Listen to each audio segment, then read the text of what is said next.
Hello and welcome to the Parents Guide. This is where you'll find out what's going on in schools and hear some of the key issues being discussed from the parents' point of view. If you have school-aged children, this programme is for you. We'll be focusing on creativity in primary schools with two parents, Nikki McGurr and John Preston. Hello. Hello. We're also joined by education consultant Marilyn Fryer, who has a great deal of experience in primary schools. Hello. We've been looking at some programmes from Teachers TV and we'll be showing some extracts during our discussion. These programmes were made for teachers, but they also open up a window for parents to look into classrooms and see what's going on in schools today. We start with art, and in our first clip we visit Lauriston School in East London, where the children in Peter Sanders' Year 2 class are drawing self-portraits. Yeah, Phoebe's just asked a really important question. She's just said, are you allowed to do necks? If you can see your neck in the mirror, do it. Because they're part of you, aren't they? Yeah, so go and do them, Phoebe, that's great. Yeah, shadow. Declan's doing some shadow here, fantastic. And put your pencils down. And put your hands on your head. I was really pleased with the way the lesson went today. I think the children worked extremely well, especially considering that they're only 3 weeks into being Year 2 children, so they're still very young. They drew for about an hour, which I think is extraordinary for such young children.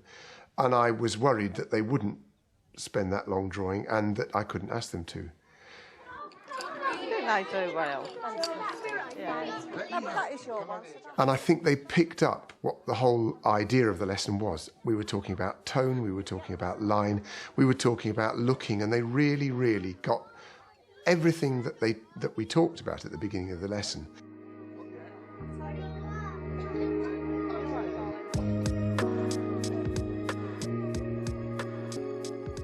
Sit down, Jack.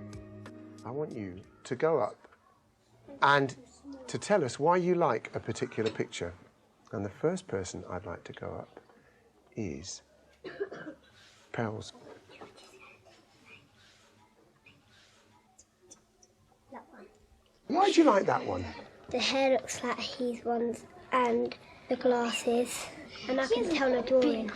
Fantastic, thank you, George, that's great. Wow.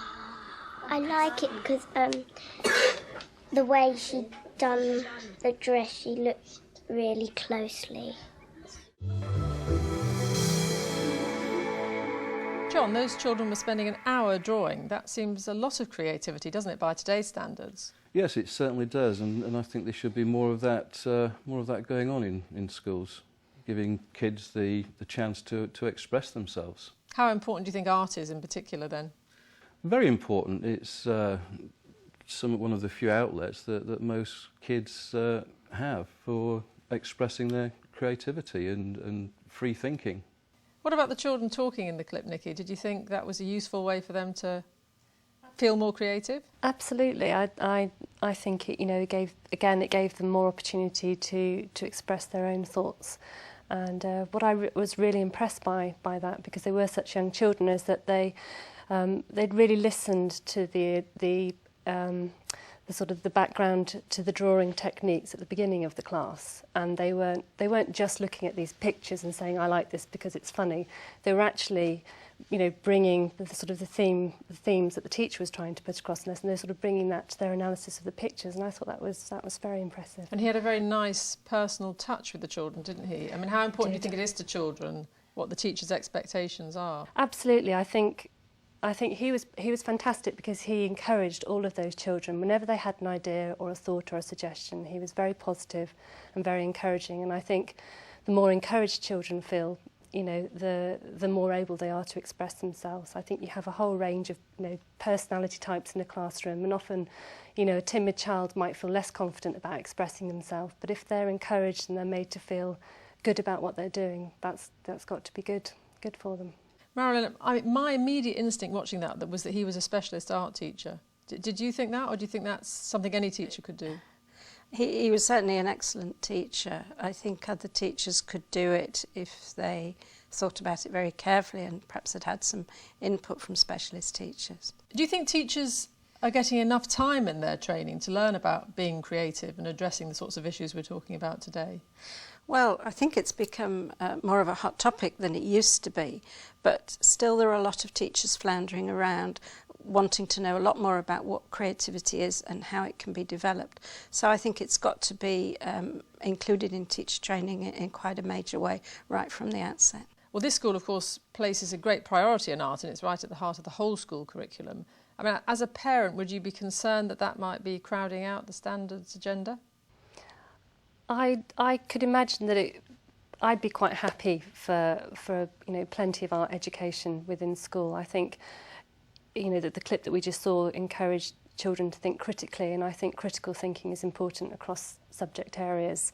So I would hope that if it was done well, that it would help augment their learning in other areas rather than teach them to be great artists and perhaps lack some of the more traditional academic skills. John, these were quite young children, so parents might think, oh yeah, well, it's fine for them to spend an hour drawing when they're 6, but at 11, maybe feel a bit differently, do you think? Maybe, but it could channel kids into a particular area where they can excel, and it might make parents feel differently about the skills a kid's acquired on his passage through school.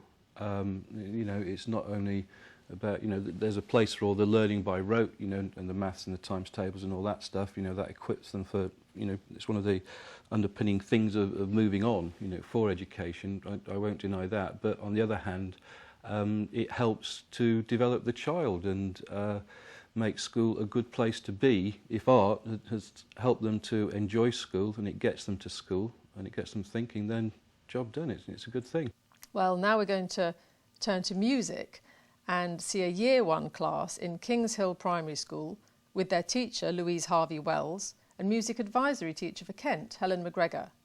The children have been making sounds with their hands, and now they're putting them into sequences.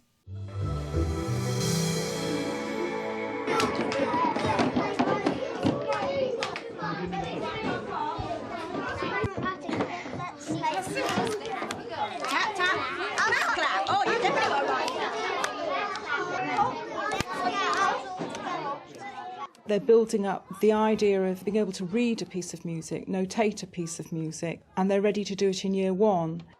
They could be doing exactly the same sort of activity in Year 6 with much more complex sounds, with rhythms perhaps, with melodies. But there it is already in Year 1, established. So I think she was very brave to take it on that stage, and the outcome was absolutely fantastic. The children have now produced their own musical scores which they can play, they can share, and they can perform to each other. Matthew and Charlie.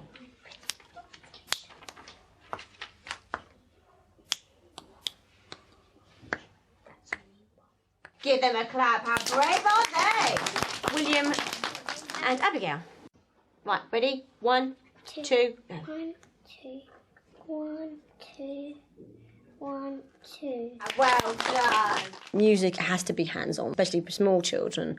So to let go is very scary for a teacher. You don't know what you're going to end up with. You can end up with a right on your hands. Which do you start off with, a pop or a clap? Pop. A pop. So you're going from this side. It's left-handed music here. Pop, pop, clap. Nikki, did you think that lesson was capturing the children's imagination? Definitely, they all seemed to be engaged by what the teacher was asking them to do, and they were all concentrating very hard. So, you could see them really focusing on the lesson. Did you think they knew what they were supposed to be getting out of it? Yes, I think so, because at the end they had the compositions that they'd created themselves. It was quite complicated. It was. Whether they all completely understood what they were doing, or I'm not sure. But I think they were certainly able to play their compositions back. I thought it was very, very good. Yeah, very stimulating. John, what do you think? I mean, it's the sort of area that a teacher could feel really lacking confidence in, isn't it, if they haven't got a musical background? Yes, I think so. And to be honest, I thought it was pretty dull. I think my kids would prefer to, you know, make noises. There was a comment made in there about the teachers saying, you know, there's a danger of making too much noise or something like that. But noise is great, that's music, you know, music's instruments, drums, guitars, you know, pianos, stuff like that, not making noises with your hands. You know, I can see it as a basis for teaching the structure of music, but I would favour approach of going in with the big instruments and making a noise. Yeah, Marilyn, it had a different feel, didn't it, to the other creative art lesson, which was much more energetic and going somewhere. It did. I mean, the children were developing building blocks to creativity, and sometimes I think it's important that they do that. So not every lesson which contributes to children's creativity has to be, quote, creative in itself. I think that's an interesting point. I mean, what do we mean by creativity? It may be that in curricular terms it has a different meaning to what most parents' understanding of the word creative is. Possibly. I think in the UK we're very hung up on the relationship between creativity and the arts, and we tend to call the arts the creative arts. We don't say the creative sciences, although there's just as much scope for being creative in science as there is in art, as there is in any subject. For me, creativity is about pushing the boundaries forward in ways which are valuable and appropriate. And in order to do that, children have to build up all sorts of skills. They have to have a body of knowledge. And as we've seen in the clips, they have to be quite excited and motivated. So all those things contribute to children's creativity. OK, well, now we're going to turn our attention to something very contemporary. And in the next clip, we look at computer games and their likely impact on teaching and learning. How can computer games be good for learning, let alone creativity?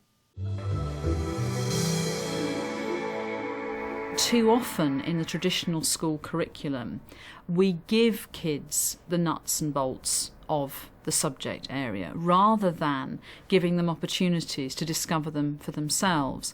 And that process of discovery is as important and probably more important than any of the content that you're learning along the way. Ultimately, the demand is coming from the kids. You know, children who are using computers at home for writing, for information seeking, for gaming, want to be able to use what they know are very effective tools to support them in their learning in the classroom. Today, educational products which draw on mainstream game design are beginning to make an impact in the classroom. Parkside Community College in Cambridge is exploring software for use largely in media education. Is it that one? Yeah. Get ready to switch. Working within a 3D environment, children can script and animate a drama by devising scenes and character dialogue. This Year 7 class are creating scenes that examine the issue of bullying. This software package is one of a number of products that aim to put powerful and flexible tools for learning in the hands of children. They appear to be engaged and stimulated by the control they exert within its virtual world. On the way, it's hoped that they develop teamwork skills and expand their creative writing range as they produce their first screen drama. John, those were slightly older children, but do you feel at ease with the idea of them using sort of what looked like PlayStation games in the classroom?